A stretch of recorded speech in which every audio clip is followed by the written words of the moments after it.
Ladies and gentlemen, please stand for the bride.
Welcome, ladies and gentlemen. We are gathered here as friends and family to witness the union of Emma Mary Purcell and George Riley Taylor in the sacred rite of marriage. They have decided to share their journey through this life, committed to be each other's anchor, support, and best friend. Committed to be faithful physically, emotionally, and financially. Their love for each other has inevitably drawn them into a binding of mind, heart, and spirit that will carry them throughout this profound experience called mortality. People talk about falling in and out of love as if it's some trending fashion, here today and gone tomorrow. By referring to love as a passive experience, we rob ourselves of the power to choose who we love and how we love them. As time goes on, the palpitations of infatuation will fade, and we begin to understand the true nature of love, which is dedicating yourself by active and relentless devotion to someone else. Love is an action word. In order to remain strong, it requires consistent deposits of physical, mental, and emotional connection made with intention. When people fall out of love, it is only because they have stopped actively investing in it. It has been said that love is spelled T-I-M. Because what we love, we make time for. Make time for each other.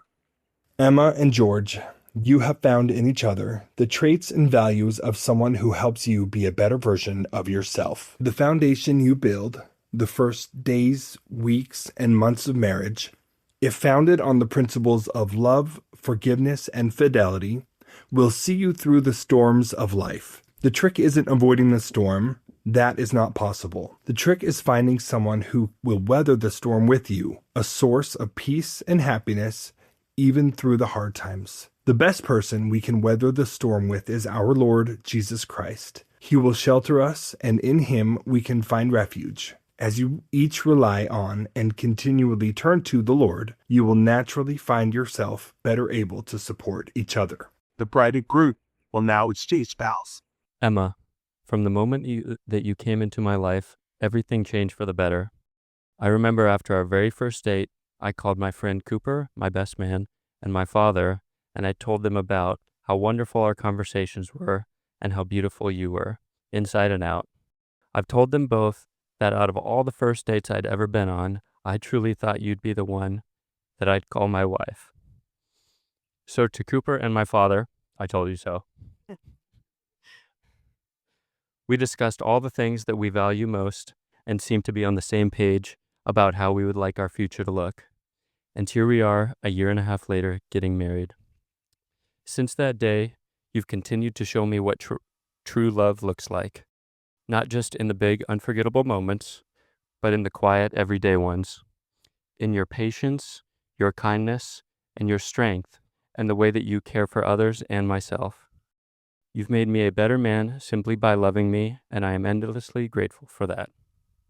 I promise to stand by your side through every season of life, the joyful and the challenging, and I promise to support your dreams, to listen when you need to be heard, to be your safe place when the world feels heavy. I promise to laugh with you, to grow with you, and to never stop choosing you every single day. I vow to leave our life together with faith, integrity, and love, and building a home filled with peace, trust, and compassion. I promise to honor and respect you and cherish the life that we are building together. Emma, you are my best friend, my greatest blessing, and the love of my life. I was going to try to do this without crying, but that was so beautiful. George, I love you very much. You made a strong impression on me from the very beginning. On our first date, you were so handsome, tall, and such a gentleman. You told some of the wittiest dad jokes I'd ever heard. Those things about you were great, but what really struck me were your strong values, your intelligence, and your desire for the same kind of family I've dreamed of my whole life. I don't remember the first time we talked about getting married. It feels like we just always knew that we would. I've asked my mom many times in my life how I would know when I found the man I should marry. She told me there are many ways to know, but above all, I would just know. For a long time, I didn't understand what she meant. My mom has seen me cry plenty of tears over the years when a guy hurt my feelings, but never once had she seen me cry tears of joy because of a man until I met you. From day one, you've been patient, kind, consistent, and always focused on making the best decisions for us in the long run. There hasn't been a single day since I met you that you didn't call me, and we've spent every single weekend together since November of 2024. During those weekends, I've followed you up more mountains than I can keep track of, from Phoenix to Flagstaff, and on those hikes, I had the opportunity to learn that I had finally met someone more stubborn than I am. As I got to know you, you impressed me more and more. You earned my respect and showed me what a real man is. There's no doubt in my mind that you are the man I prayed for. I love you not only because of your intelligence and your good looks, but also because you're so much fun to be around. You make me laugh every single day. Sorry. And there are so many funny things about you that I've grown to love so much. You've become not only my love, but also my best friend. You've brightened every corner of my life. It was always very important to me that my future husband would get along with my dad and fit in with my family, and you fit in as if you had always belonged. You made such an effort to be a part of my family. You've made every single holiday more special.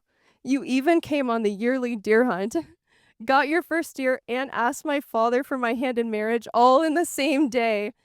I cannot think of a better way to win over my dad. You taught me exactly what my mom meant, because I don't have to think hard about whether marrying you is the right choice. No one is perfect, but you truly are perfect for me, George Riley Taylor. Sorry, I'm Can you turn the page? Thank you. I'm so honored and blessed to be able to call myself your wife. You are the love of my life and my best friend. I vow to never take that for granted. I vow to you that I will never give up on us, especially when life and marriage gets hard. I promise you that I will do my part to make our home a place of love and peace. I vow to always look for ways to grow so I can better myself, so I can be the best wife and one day the best mother that I can be. I promise to wake up grateful every day knowing that I get to be your wife and one day the mother of your children, which are the two greatest gifts that God could ever give me. I vow to support you, trust you, and follow your lead, even when that means following you up a mountain for 10 miles until I'm shin deep in snow. I vow to never let my attitude keep us from reaching the top of any mountain, literal or figurative, that we face in our life together. And I vow to love you deeply, faithfully, and wholeheartedly for the rest of my life. The bride and groom will now exchange rings.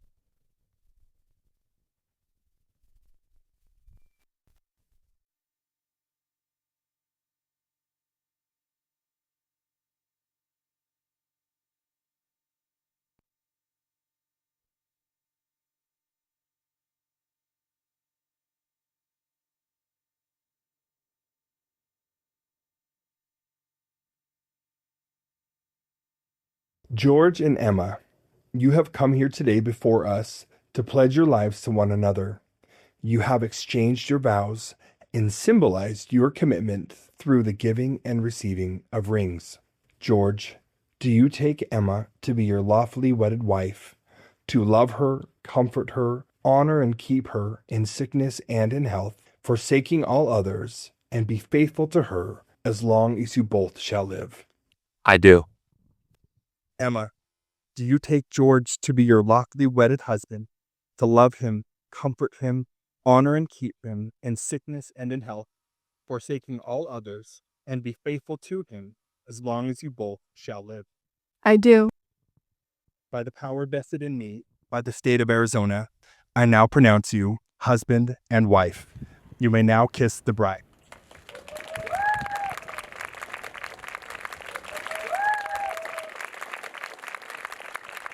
Ladies and gentlemen, may I present to you Mr. and Mrs. Taylor. You've heard that I'm wild and I'm free.